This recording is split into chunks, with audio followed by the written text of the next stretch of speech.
Olá, bom dia. Eu sou o pastor Francisco Santos, o pastor da Primeira Igreja Batista do Senhor Jesus, e hoje vamos continuar com essa tarefa de apacentar o rebanho de Deus que há entre nós. Hoje eu quero trazer pelo menos mais dois argumentos com respeito à elucidação da maneira correta de se fazer menção à cruz.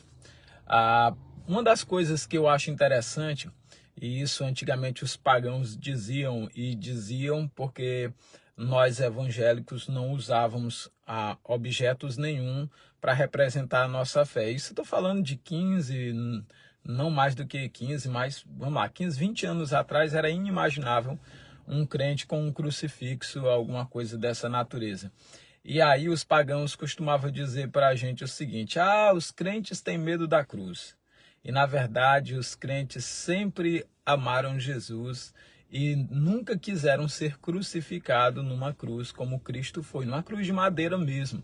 Mas sofremos a crucificação todos os dias, porque a Bíblia diz que todos os dias nós somos entregues à morte com Cristo.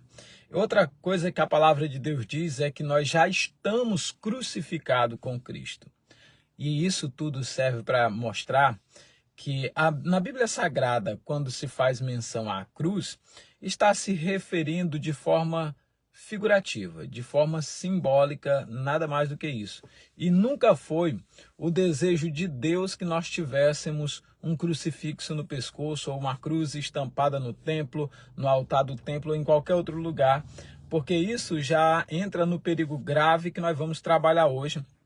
E eu quero começar dizendo para você que nessa Páscoa que se passou, em todas as outras Páscoas que ainda vamos celebrar, nesta e em todas as outras festas, nós precisamos trazer a memória de que Cristo deve ser o único mediador exaltado entre Deus e os homens. Nunca, jamais a cruz deve ser objeto de veneração. Em 1 Timóteo 2,5 diz que há um só Deus e um só mediador entre Deus e os homens, e o seu nome é Jesus. Agora, por óbvio que isso pareça ser, outro dia eu estava juntando ali umas canções, e vou continuar fazendo isso para você ver os absurdos. Tem hino que diz que nós amamos a cruz. Tem outro hino que diz que nós devemos nos prostrar diante da cruz. E realmente, eu acho interessante, porque a intenção do hino não é dizer para as pessoas se ajoelharem diante de um objeto de cruz, mas é exatamente o que já está acontecendo. Eu já vi pessoas que dizem ser evangélicas se ajoelhando diante de uma cruz e orando. Ou seja, não está diferente dos pagãos que se curvam diante dos seus ídolos de madeira. E aí a Bíblia diz: o povo consulta a sua vara e a sua vara lhe dá resposta, porque um espírito de luxúria os enganou e, prostituindo-se, abandonaram a sujeição do seu Deus. E é interessante que a palavra cruz na Bíblia Sagrada, stavros, ela só significa literalmente madeiro, pedaço de madeira. Literalmente significa isso aqui. O que nós temos desse formato de cruz como sendo no formato de T, é porque tem questões históricas envolvidas na questão, que aí depois a gente pode até falar um pouquinho sobre isso, que não é a meta agora. Mas vamos lá, a primeira coisa que a gente precisa trazer, gente, é que a única intermediação entre Deus e o ser humano é Cristo, e nada mais do que Cristo.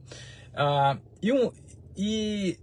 gente não pode reduzir isso a um objeto, porque a cruz ela deve ser usada. Mas como que a cruz deve ser usada? Como uma figura de linguagem do que Cristo fez.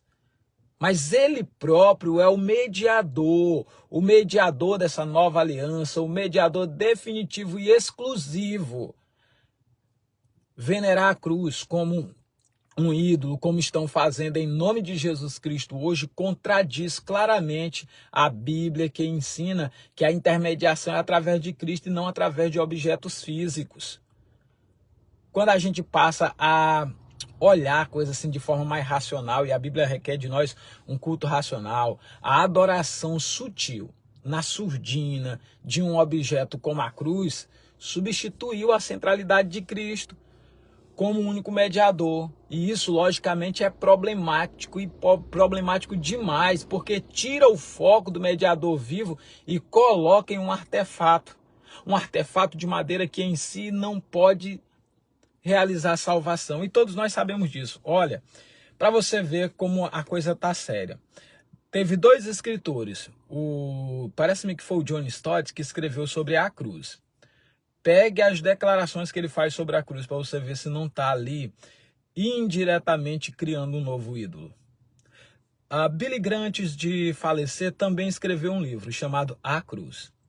E daí para cá vem explorando, estourou uma onda de hinos sobre a cruz, que os atributos ou o que se dizem da cruz atualmente nas canções e o que se diz nesses livros, se você juntar, dá um novo ídolo. Aí eu pergunto, meus amados, essas coisas acontecem por acaso? Não. O que me parece ter acontecido é aquilo que o Espírito de Deus, usando o apóstolo Paulo, disse que iria acontecer. O que foi que o Espírito de Deus falou por boca do nosso amado irmão Paulo, segundo a sabedoria que o Ruach Kodesh deu a ele? Ele disse que nos últimos dias se levantariam no meio de nós homens falando coisas pervertidas para levar após si os discípulos. E é o momento que nós estamos vivendo. Hoje já tem pessoas se identificando não mais com Cristo, mas com seu teólogo da sua preferência. As pessoas se gloriando não do que Deus está fazendo na vida dela, mas do movimento teológico, um movimento avivalista que ela faz parte. E Cristo vai ficando em segundo plano nessas coisas. Gente, a gente não pode ignorar que foi assim que aconteceu lá no passado. Eu fico olhando a questão dos fariseus, por exemplo. Os fariseus, a palavra fariseu significa santo, separado. É esse o sentido que a palavra fariseu vai levar. E em nome da santidade eles criaram aquilo lá, aquela facção dos fariseus que acabou rejeitando o próprio Cristo. Não é diferente quando a gente começa a pegar o povo de Cristo, as ovelhas de Cristo, as ovelhas que tem um só pastor, que é o supremo pastor das ovelhas, Cristo Jesus, e começa a dar para o teólogo fulano de tal. Eu sou teólogo fulano de tal, eu sou teólogo fulano de tal. Aí é aquela briga que teve em Corinto. Mas o inimigo nunca cansou de tentar levantar ídolos humanos, de trocar o Criador pela criatura, por objetos, como acontecia em Atenas, como foi denunciado em Romanos capítulo 1. E muita gente não está apercebido disso. E é por isso que, como apologeta, Deus vem me dando essa tarefa. É uma árdua tarefa, porque assim, a gente já entra num tempo onde essas coisas já não é mais consenso. 15 anos atrás, 20 anos atrás, falar isso que eu estou falando era o óbvio, mas já não é hoje. E muitas outras coisas estão planejando que isso aconteça. Agora, olha isso aqui, Êxodo 24:5 diz assim: não farás para ti imagem de escultura, nem semelhança alguma do que há acima nos céus, nem abaixo na terra, nem nas águas, nem debaixo da terra. Não te encurvarás a elas, nem as servirás. Hoje a gente já está vendo, lá nos Estados Unidos, tem um movimento que aqui no Brasil só tem, parece-me que num local chamado Sinos de Nazaré e numa cidade nordestina chamada Santa Cruz, que tem uma grande procissão onde o ponto central é o povo sair carregando uma cruz. Aí você diz, isso aí é idolatria. Não, nos Estados Unidos acontece, no Texas, parece, se eu não estou enganado, na cidade de Dallas, acontece uma procissão anual que atrai milhares e milhares de pessoas de várias partes do país. E sabe qual é o propósito? Carregar uma cruz. Exatamente como fazem nesses festejos. Aqui são pagãos, mas lá é uma igreja evangélica. E não conta para ninguém não, viu, que é batista, a igreja que faz esse evento lá. Então, é triste que nós estamos caminhando para isso, porque foram a influência desses missionários que acabou trazendo essas coisas para cá. Olha o que eu já recebi de presentes desses amados irmãos em forma desses objetos. Meu irmão, eu não faço a receber, eu digo para eles claramente: olha, eu entendo que isso é paganismo, eu entendo que isso é idolatria, você me desculpa, eu não recebi, eu não vou querer, passe para outras pessoas, eu não tenho, eu não quero. E aí vou falando, eles pararam de me dar qualquer objetinho que tenha coisinha, símbolozinho, porque a Bíblia diz que um pouco de fermento leveda toda a massa. É um pouquinho de fermento. E as coisas vão sendo introduzidas aos poucos, para que depois você não perceba. Talvez você conheça essa ilustraçãozinha. Você já ouviu falar como é que se mata um sapo cozinhando, para cozinhar ele? Você não pega a panela com água quente e joga o sapo dentro, porque se você jogar e tiver quente, ele pula fora. Mas diz que se você pegar uma água na temperatura boa, tranquila, você bota ele dentro da panela e bota o fogo lá debaixo dessa panela e pode deixar aí aos poucos. A temperatura vai esquentando, ele vai se adaptando, vai se adaptando, vai se adaptando, vai se adaptando, até que chega a hora que ele morre cozinhado e não pula fora. Eu nunca fiz esse experimento. Dizem que isso funciona. Eu só sei que se não funcionar para matar o sapo, mas funciona para matar a fé. Porque você vai aproximando as pessoas devagarinho, devagarinho, devagarinho, até ultrapassar todos os limites das Escrituras. E aí acaba se tornando uma coisa grave. E a gente observa que mesmo os objetos que inicialmente não são criados, não é, com a intenção de idolatria, como a cruz, a serpente de bronze, que foi mandada pelo próprio Deus levantar lá no deserto, quando a questão do teólogo favorito facilmente se torna objeto de veneração ou até de idolatria, como nós vemos hoje.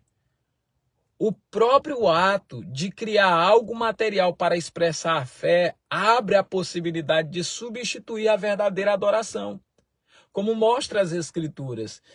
E Deus por um objeto, pessoal. E aí a gente precisa estar atento a essas coisas pelo seguinte, olha, quando alguém começa a materializar, a definição de fé já é comprometida. O que é a fé?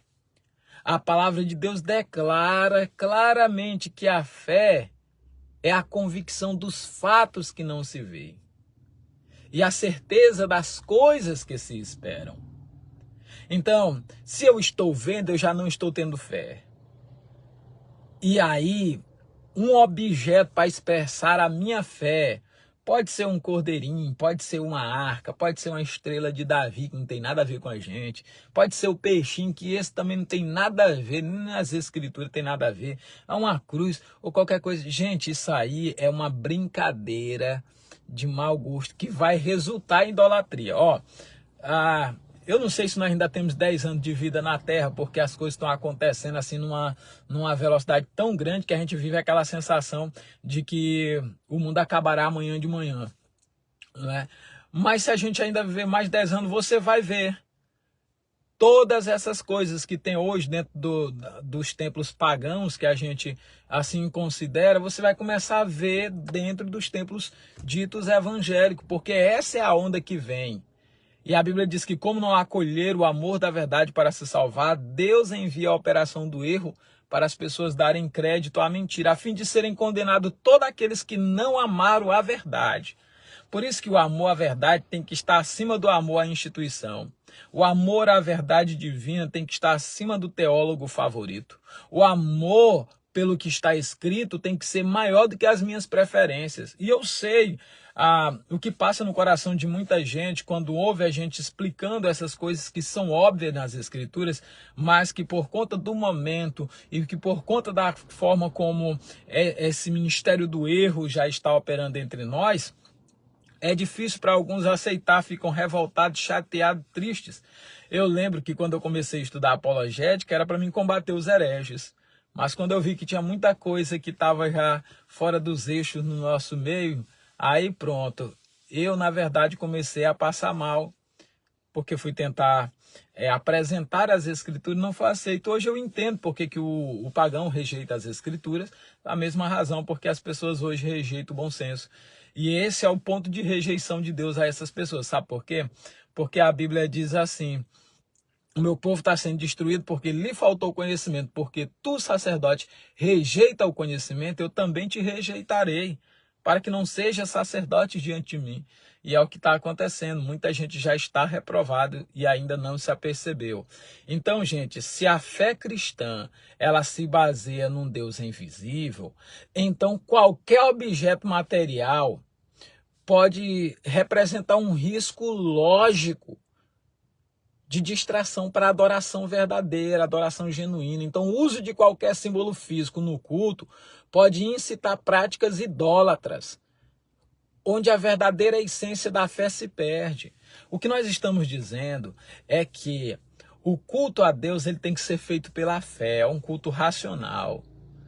Nós batíamos nessa questão de que o culto não era um ritual, e hoje o que está acontecendo é que os objetos pagãos estão sendo introduzidos. Gente, nós falamos aqui claramente como é que a gente vai usar a cruz. E eu uso muito essa figura de linguagem da cruz nas minhas pregações, talvez é uma das coisas que eu mais falo.